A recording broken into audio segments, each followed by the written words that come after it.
Its towering skyline and world-leading technology make New York the ultimate city of the future. Yet breathtaking new discoveries unveil that the blueprints for this mega metropolis were laid thousands of years ago. From brutal blood sports staged in ancient Madison Square Gardens to Times Square celebrations at a gigantic Neolithic calendar, you are about to discover that everything you thought you knew about the Big Apple, in fact, comes from our distant forefathers. This is the extraordinary story of ancient New York. New York is a city of miracles that reaches for the sky.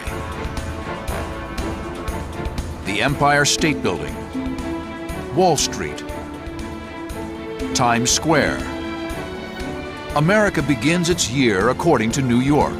The world counts its money according to Wall Street's ebbs and flows.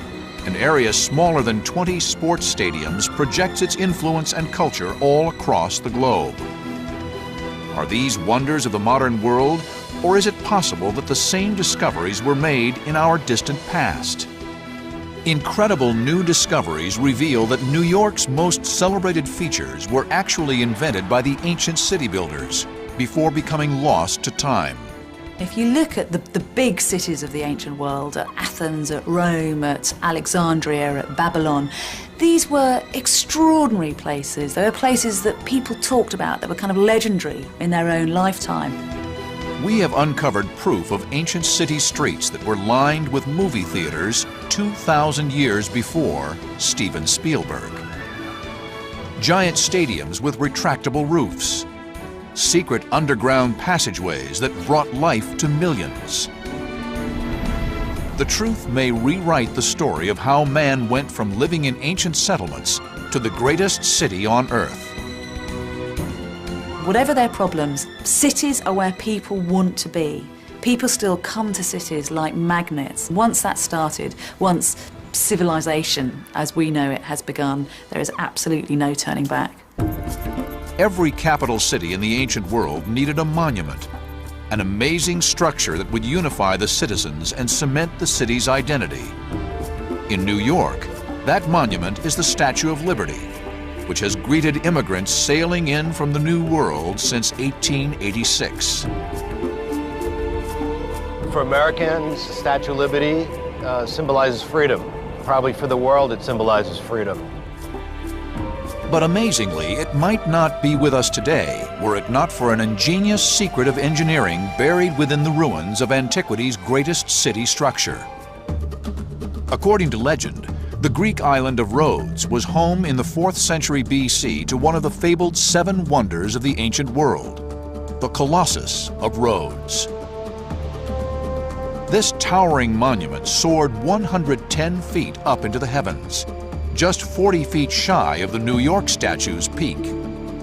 Its hands measured 13 feet long, and it weighed more than 225 tons. At the city of Rhodes, nothing remains of the original Colossus. Why did it disappear? And how could its mysterious demise be helping the Statue of Liberty to survive today? Piecing together clues from 2,300-year-old bronze fragments and ancient engineering manuals, we set out to piece together the riddle of the Rhodes Colossus destruction. Our investigation begins over 300 years before the birth of Christ, when Rhodes was engulfed by a giant sieging army led by the general Demetrius Policetes. At its head was a siege structure over 140 feet high called a helepolis, which in ancient Greek means taker of cities. The citizens of Rhodes were successful in resisting Demetrius. The siege was abandoned after a year, leaving behind the mighty Helepolis. He came in 305, and by 304, he had not managed to take the city despite having used the most advanced techniques and most sophisticated siege machines of antiquity. In celebration of their victory, the people erected the Colossus of Rhodes as thanks to the sun god Helios. and they used Demetrius's giant taker of cities siege machine to create a building technique far in advance of its time: ancient scaffolding. The siege machine's towering 9-story frame was used to support teams of workers who built stone columns in the figure's inner core. Theory has it that the Colossus of Rhodes was constructed with ancient materials. They were more using masonry back then, so they used masonry for probably the 2 legs, so they created columns, which is something the Greeks were very good at. So it was very good in compression, and it could hold the weight of a structure, but at some point they had to add iron to it and then develop the skin on the iron, very similar to the Statue of Liberty. Over 2,000 years after the stunning Colossus was created, the best physical clue in existence regarding its mysteries is the Statue of Liberty.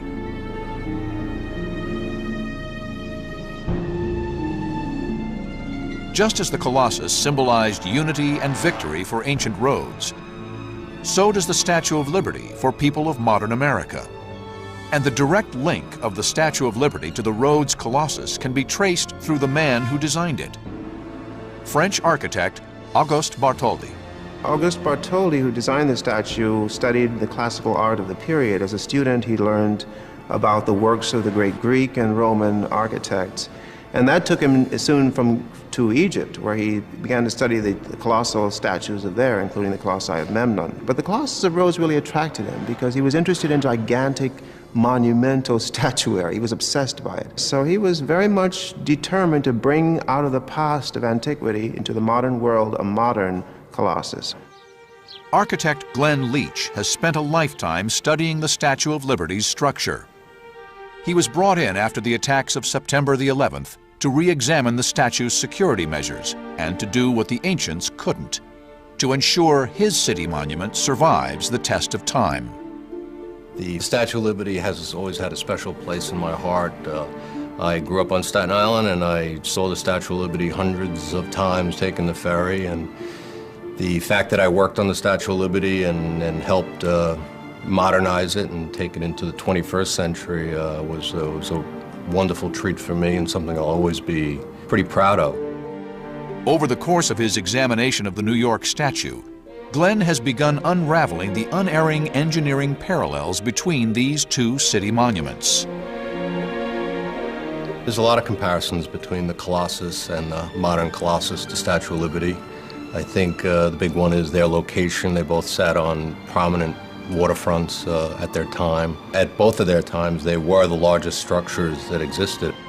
Glenn has used all his knowledge of the Statue of Liberty to unravel how the Colossus of Rhodes would have looked 23 centuries ago.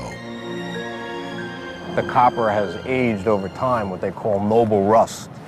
And the noble rust color is actually that green patina that we see in the statue. Where in the Colossus, they say that the bronze remained shiny, which would have been a pretty amazing structure to see a bronze shiny statue. Building the Colossus of Rhodes was a phenomenal achievement. Thousands of workers took over 12 years to complete a project that would cost an estimated $3 billion in today's money. Yet the ancient records reveal that this stunning monument only survived in historical terms for the blink of an eye. So unfortunately, after only 52 years, the Colossus of Rhodes failed and buckled at its knees because of an earthquake. Rhodes' tragic disaster has terrifying parallels with modern New York. For the Big Apple lies at a crossroads of several giant tectonic fault lines. Experts predict that one day a major quake could cause catastrophic damage. The Statue of Liberty would come crashing into the harbor. But engineers learned from the collapse of the Rhodes Colossus and made a crucial alteration to the surface structure of the Statue of Liberty. This is a model of what the skin may have looked like. It's shown as acrylic, but this was actually the copper skin held by an iron bar that was formed to the shape of each piece of skin in the statue. It was allowed to move back and forth, which gave the whole statue flexibility and allowed it to move during wind. The Statue of Liberty is thus able to bend in the wind up to 5 inches in any direction. This ingenious design feature could save the statue from suffering a similar fate as the ancient Colossus. The Statue of Liberty is built around a box truss within the structure. So it's a long truss that sits on top of the pedestal, but is grounded within the pedestal, which actually makes it taller and more stable, almost like putting a stick into the sand so that there's more structure underneath. The pedestal acts more like a footing so that the statue has much more strength. The legacy of the Rhodes Colossus lives not just in New York's greatest monument, but in every modern skyscraper and every modern city. Symbolic images are important to a lot of cities. If you look at Rhodes, it had its Colossus. New York had its Statue of Liberty. I think it's a really important part of any great city is to have a symbol. But beyond the phenomenal grandeur and ambition of the ancient city builders was a far more fundamental challenge: survival. How did a secret tunnel bored over half a mile through a mountain save an ancient city from dehydration and death? New York is a thriving metropolis of over 9 million people. The city acts as a magnet, drawing people from all over the world into one giant melting pot. At its heart is Manhattan, an island that for over 300 years has struggled with one critical challenge: how to provide all its people with enough water. To supply New York with water into the future, the city has launched its greatest ever engineering project, the New York City Water Tunnel. A $6 billion project built with ground-penetrating radar and mobile drilling factories. The ancients had none of this when creating an urban water tunnel of their own. The question is, how? On the island of Samos in the Aegean Sea lie the ruins of a once great city with uncanny parallels to Manhattan Island. 2,500 years ago, it had plumbing, baths, and sewage facilities like any modern city. But like Manhattan, although it was surrounded by water, producing enough fresh water for the city's people was a massive challenge. In Samos, you have a particularly mind-bending problem, that you have a thriving, busy, highly populated city, you've got a fantastic water spring, and you've got a mountain in between the two. But what the Samians do is very, very clever and extremely ambitious. They decide that they're not going to go round the mountain. What they're going to aim to do is to bore a channel through the heart of the mountain itself. They built a gigantic tunnel stretching over half a mile underground, and they called it the Tunnel of Eupalinos. This was a project of staggering ambition, for the ancient Greeks built the Tunnel of Eupalinos in the same way that modern engineers are building the New York City water tunnel, by digging from both ends at the same time. They have decided to dig from both sides simultaneously to show that they can defeat the mountain. Unlike the modern New York engineers, the ancient Greeks' tunnel was painstakingly carved out by hand over 8 years. But after 400 yards of tunneling, they hit a problem that threatened to throw the project into disaster. The limestone rock was fragile and liable to collapse. And this was a very, very difficult moment. First of all, they were in complete dark. They have the consolation of seeing the light of the entrance. Second, they were unable to know where they were finding themselves. The tunnelers on the north side were forced to change course.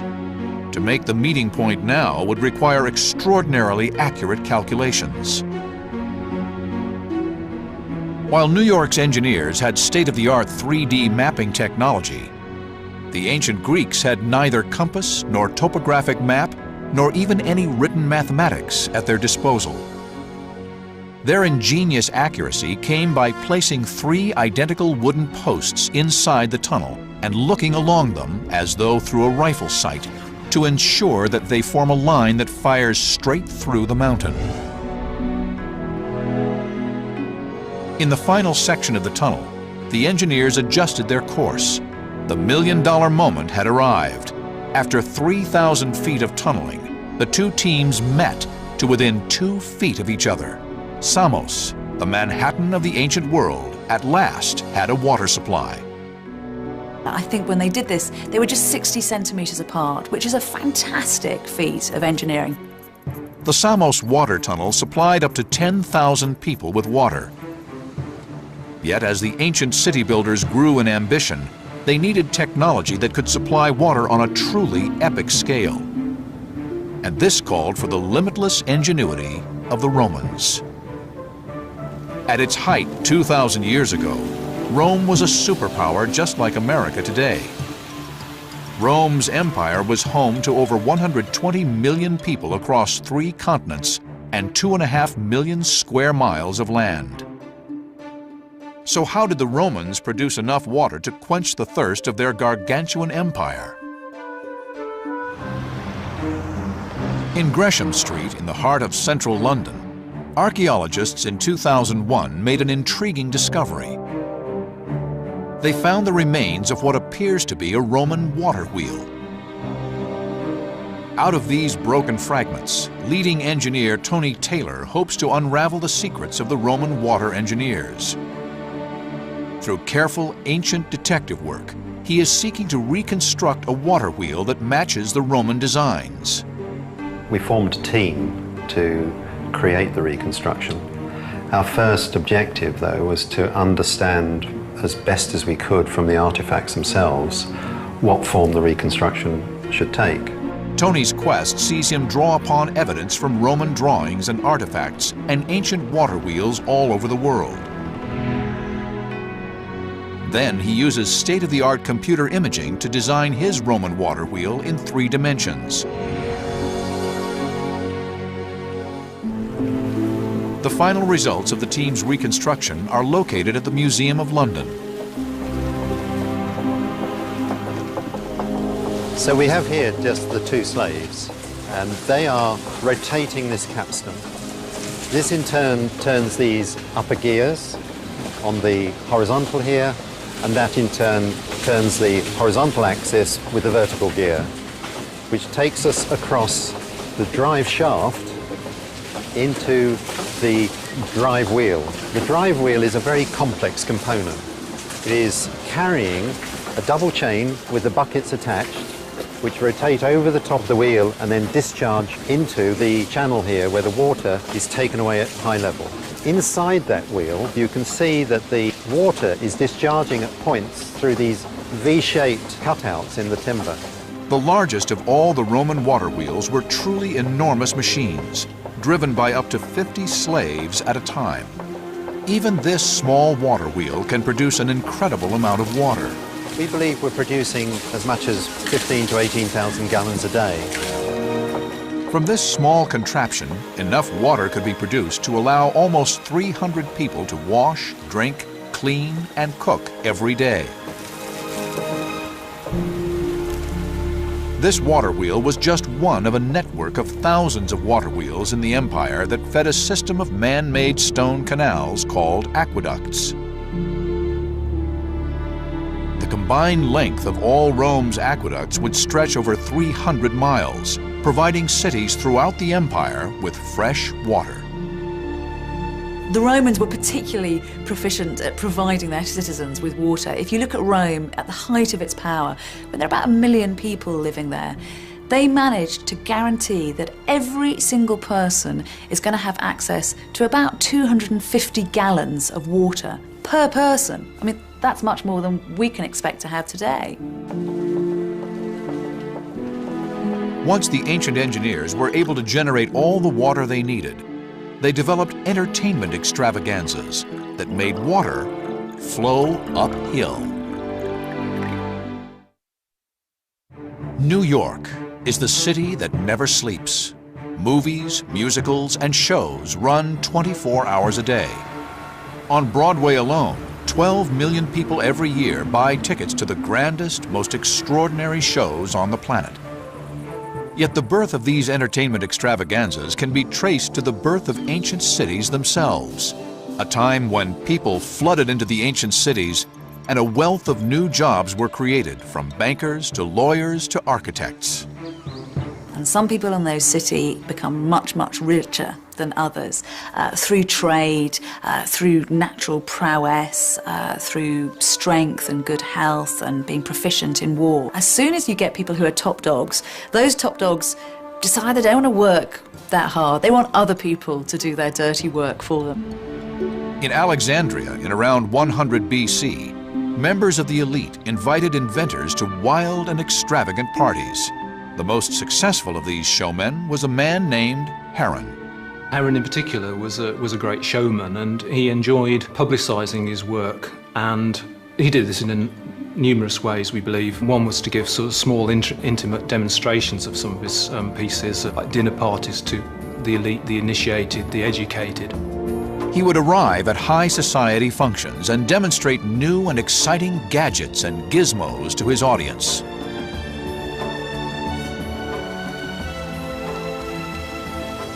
Over 1,500 years before New York was even founded, Heron invented a way of making water flow uphill. Unlike the fountains of Central Park or downtown New York, his device operated without electricity or pumps, or even any human power. How Heron achieved this has been a mystery for 2,000 years. Richard Windley, model-making chief of the Ancient Discoveries team, thinks he knows the answer. So what we have basically is a bowl here which is going to be filled with liquid. So what happens is when that valve's opened, all the water from this top vessel will run as quickly as the tube will allow down into a glass vessel below, which is sealed. As it fills up, it compresses the air in that vessel, forces it up a pipe. This air pressure then comes into the vessel which is above here. The fountain's tubes and chambers form a totally sealed system. Neither air nor water can escape. So when the water falls, the air is forced upwards and into the second chamber. This new air in turn forces the water up and into the bowl. I'll fill the vessel up now, lift the valve, and we can see if it actually works. Heron's fountain was said to have literally defied gravity. And if Richard's model works, the fountain should be able to refill again and again for hours on end. I've just lifted the valve out now. We can see the water is draining from this top vessel as fast as that pipe will carry it really down into the bottom vessel. That's starting to fill up. The pressure of that water under gravity is compressing the air in that bottom vessel. The pressure's building up, and as it comes into this top one, we should any minute now get a spurt of water out of the top one, which should land in the bowl, hopefully. Yes, there we go, it's starting to work now. And hopefully that should squirt into the bowl, or possibly a bit beyond. Yeah, there it goes, there it goes.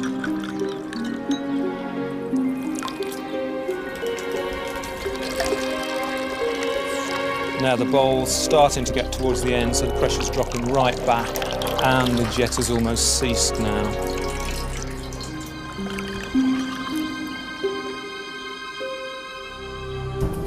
But as entertainment developed, audiences demanded ever more advanced technical wizardry. While Heron developed magical theaters, other inventors set about creating the world's first cinemas. To many, the birth of the glitzy, glamorous world of cinema began around the time of the first stars, like Charlie Chaplin. Yet the true origins of cinema are in fact over 1,600 years earlier, and 5,000 miles to the east. In the Three Kingdoms period, around the 3rd century AD, local stories began to tell of a mythical form of sorcery, a dark art producing terrifying moving images. Right up until the 16th century, when Jesuit missionaries actually brought back reports of some of these scientific advances that China had already achieved. And one of the things that reoccurs several times is this idea of optical devices. When we're familiar with movie cinemas, we're familiar with big screen projection televisions. These shadow plays would have been not for a single viewer, but would have been for sort of quite substantial numbers of viewers within an audience. Richard believes he has unraveled the mysterious instrument that created such images. an ancient magical lantern. This is a little bamboo frame. We've got like parchment paper stretched tautly over the sides of the box. And this is the little fan, turbine if you want to call it that. And the hot air rising from the candles, which will be inside the lantern. The hot air rises through these and just causes it to rotate. We're going to have 4 candles inside there. The little spike you can see in the middle is simply the support for the centre of this. And it uses like a kind of needle bearing in the top, i.e. a needle just running inside a small hole, which provides very, very little friction.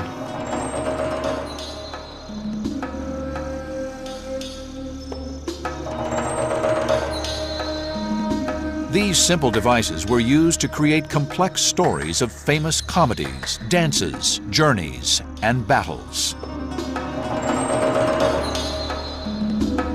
Had the ancient Chinese magicians known to add one simple feature, an optical lens to aid in the projection of the images, then the advent of feature films may have advanced some 2 millennia, and the world of Hollywood today would perhaps be unrecognizable.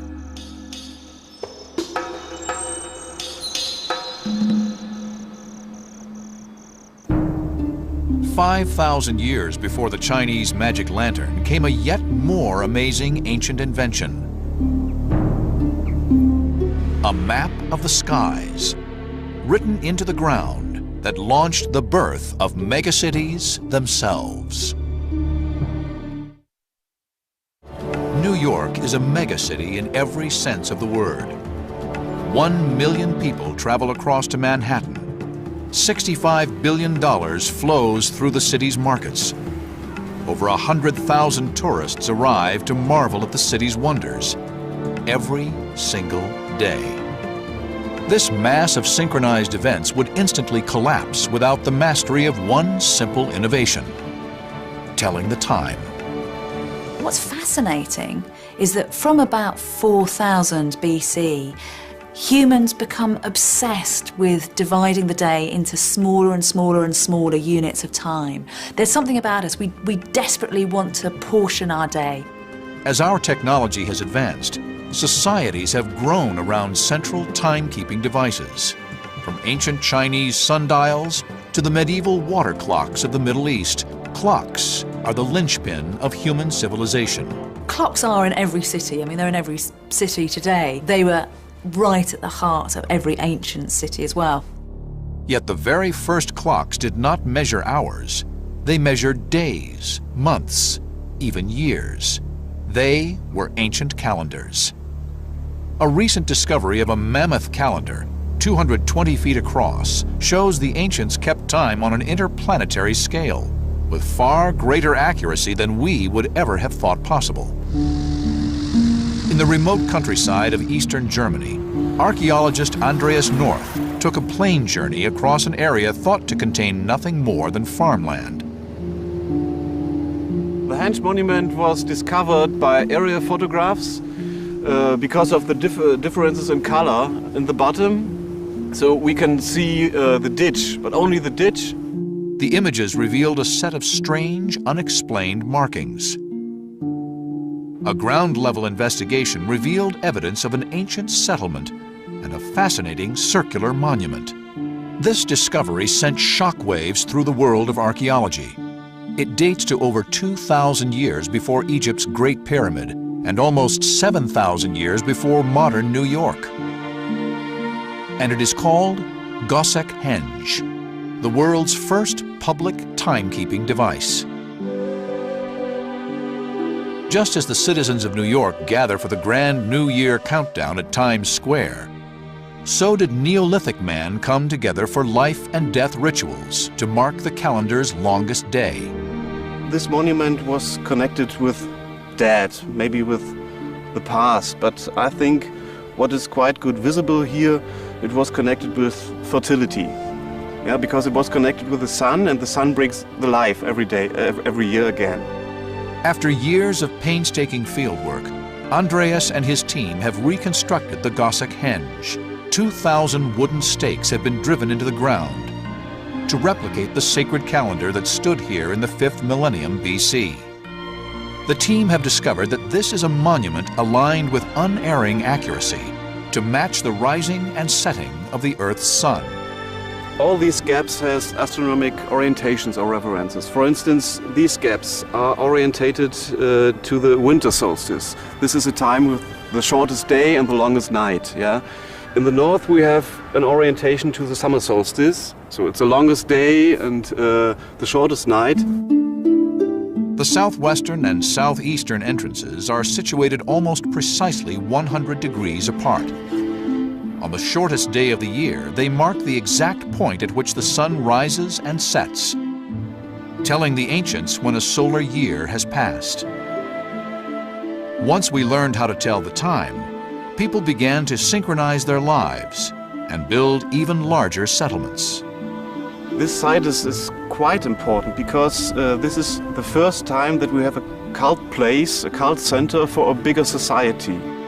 How the ancient people of Gossec lived remains cloaked in mystery, but we do know that its power to mark the passage of time transformed this site into a sacred headquarters. Crop cycles, wars, and journeys could at last be measured, and the city was born. What's more, Gossec has opened up a groundbreaking new theory. Just 25 miles north at Ziegelrode Forest, archaeologists have unearthed incredible new evidence that later societies took this ancient astronomy to amazing new heights. 2,000 years before the first recorded planetarium, the Neolithic settlers of Europe mapped the celestial heavens with phenomenal accuracy. Professor Wolfhard Schlosser is a former space station engineer. He has used all his scientific expertise to decipher the riddles of an ancient astronomical artifact.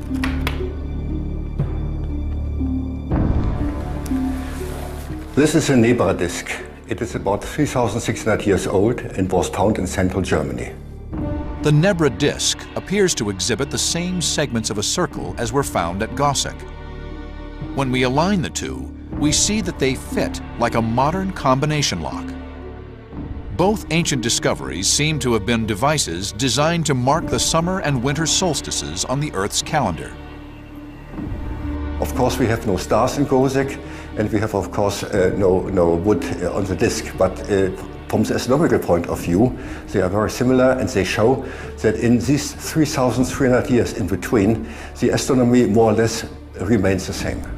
Yet the Nebra disk has complexities that go far beyond the Gossec circle.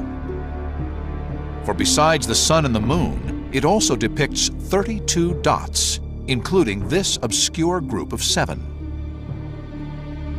There are no clues at Gossec or anywhere else in the region as to what the dots could represent. And there is nothing in the night sky of our world that remotely resembles them. But once we adjust the heavens for how the stars have changed in the 36 centuries since the disk was made, we find that they precisely match the Pleiades constellation, a famous star group that we may see today. These objects have changed our attitude towards these old times. The disk was sacred in early times, early Bronze Age, and I'm convinced that then the meaning of the disk was lost. The ancient studies of the cosmos launched an incredible journey of understanding that underpins the satellites and space stations of the 21st century.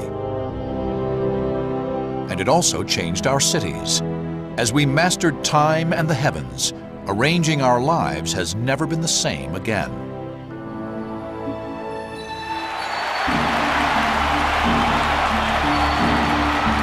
Yet what truly transformed cities into mega metropolises was an altogether more massive innovation: ancient stadiums. Only these stadiums didn't stage innocent sporting events. They housed epic blood bowls, killing up to 10,000 people at a time. Today, New York is a towering citadel of power. Wall Street stockbrokers, media moguls, and superstars stand at the crossroads of the world. Throughout history, one other city rivals New York's global reach, and that city is ancient Rome. 2,000 years ago, Rome was home to over 1 million people. Some believe that there were more people per square mile of the city than in modern Manhattan. Its population was as diverse as any modern metropolis, from rich to poor, from emperors to slaves. As the population expanded, they become more and more cramped. And there's always a danger with enormous numbers of people in a tightly confined space. The political elite wanted to make sure they maintained control of the populace. In Rome, just as in New York, the elites fought a battle for the hearts and minds of the populace. While Manhattan's power brokers used the media and public relations, the Romans' ingenious solution was to pacify the people with entertainment. These entertainments were effectively a form of bribery. It was trying to gain popularity and approval of the masses as a form of subjugation or a form of control. The emperor who provided the most exciting spectacle became incredibly popular. Popularity meant power. The challenge was on to develop the most technologically advanced entertainment systems the world had ever seen. Mass entertainment was born. If we think of the huge ceremonies at the beginning of sporting events like the Olympics or the Super Bowl, laser shows, hundreds of people performing for a mass audience, we think this is quite powerful, quite dramatic. Bearing this in mind, if we're to believe some of the first-hand accounts of particularly some of the Imperial Roman events, these modern events pale into insignificance virtually. The ultimate realization of this plan came in the form of the Colosseum. This 150-foot-high, multi-tiered mega monument was the biggest of its kind ever built. The best estimate for the seating capacity of the Colosseum is something like 65 to 70,000 people. The really interesting thing is that this is probably the maximum capacity for an amphitheatre, in order for the spectators at the very back still to be able to see what is going on in the arena. The Romans pushed the boundaries of audio-visual mass entertainment, and they did this using over 100,000 cubic yards of stone. You would have needed an ox cart with a large block of stone in it, arriving at the building site every 2 or 3 minutes, day and night, over, say, 7 years of construction. Amazingly, these feats of engineering have not changed in thousands of years. The secret of ultra-modern stadiums is that they copy the technology used by the Romans thousands of years ago. It is a 74,500-seater stadium, and at the moment it's very quiet. But when the crowd is in, it's a very different story. The noise, the tension, the atmosphere is what makes a modern sports stadium. The design of the Roman amphitheatres and the Colosseum in particular, has not been bettered. This modern stadium features a retractable roof supported by 4 giant pillars, an innovation 2,000 years old. The covering of the spectator areas of the Colosseum was made out of, we think, canvas, strung out on masts using ropes. And this makes a lot of sense because what we do know is that there were 1,000 sailors from the Roman Navy stationed in Rome specifically to operate the awnings that covered the Colosseum. Protected by their retractable roof, the Roman spectators would have been enthralled by gladiator death matches, executions, and the sacrifice of 9,000 animals in just 100 days. But as the Roman emperors provided more and more exotic and sophisticated spectacles, the crowds demanded more. Every year, the engineers had to invent even more amazing extravaganzas to satisfy the hungry appetite of the mob. In 85 AD, Emperor Domitian proposed the impossible. He would use 500 billion gallons of water in a spectacle known as a naumachia. A naumachia is a recreated naval battle hosted in a place like the Colosseum, would have involved thousands of people, a spectacular set piece, occasion often recreating a historical battle. It would involve criminals, captives, other people who had no choice but to fight. The Colosseum was flooded to allow the staging of a giant naval conflict. This transformation of the 29,000 square foot arena into a floating battlefield is a challenge that leaves even modern stadiums behind. One of the issues we've looked at here is how we could actually hold a water event, how we could flood the lower area of the stadium in order to create some sort of water spectacle. And we haven't mastered that yet. And yet, 2,000 years ago, the Romans did exactly that. The Naumachia was a resounding success, but it made things even worse for future emperors. How could Domitian's successors top this technological and engineering triumph to provide a spectacle for the crowd? The next emperor, Emperor Claudius, took to the throne in 41 AD, and he invented extreme Naumachia. This would employ 50 billion times more water.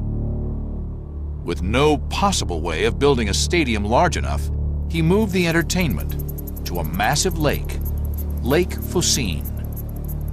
Now that great lake has been completely drained, but in 52 AD, these fields were the site for a sea battle between 50 ships and 19,000 performers.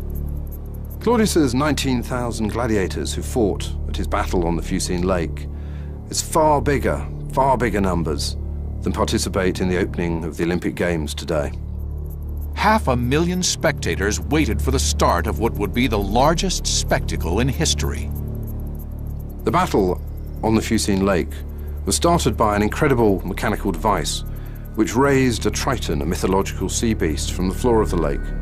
From the still waters, a 40-foot-high solid silver statue of the god Triton appeared, as if by magic, with no sign of how it was powered. The texts tell of the crowds going ballistic.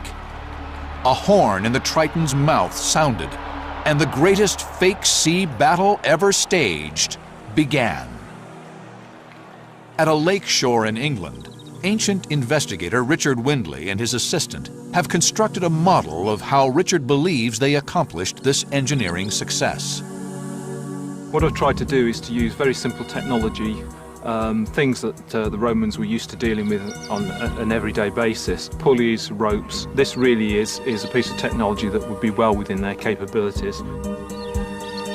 What we've basically got is 4 posts. Each one of these is lifting a corner of this framework here, which is supporting the device. Now each corner is lifted via a cord which comes over the pulley here, down a pulley at the bottom, and they're all attached to a central ring. So each one of these pulls at exactly the same time and in theory at exactly the same rate.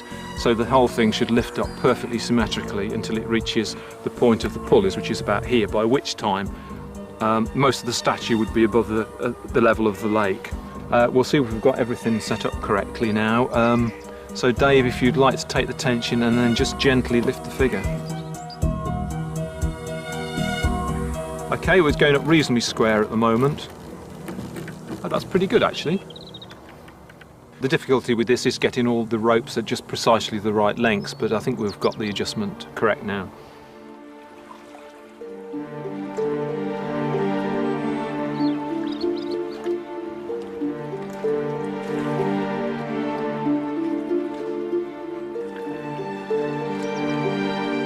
Richard's device is raised through human strength. But at the time of Claudius, he believes they would have had teams of oxen and slaves whose brute force would have lifted a much larger 40-foot-high statue out of the water.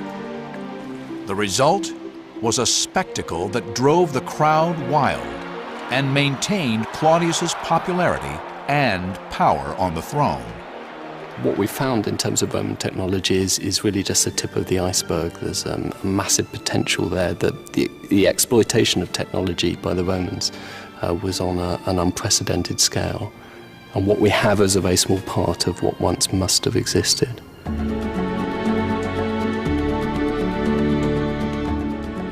The team's experiments have revealed how Rome and other ancient cities gave birth to the modern wonders of New York. Every Times Square extravaganza, every skyscraper, city monument, or event at Madison Square Garden owes a debt to the legendary city builders of our distant past. From gigantic water tunnels to colossal ancient statues, their visionary designs laid the foundations for New York, over 1,500 years before the city we know today even existed.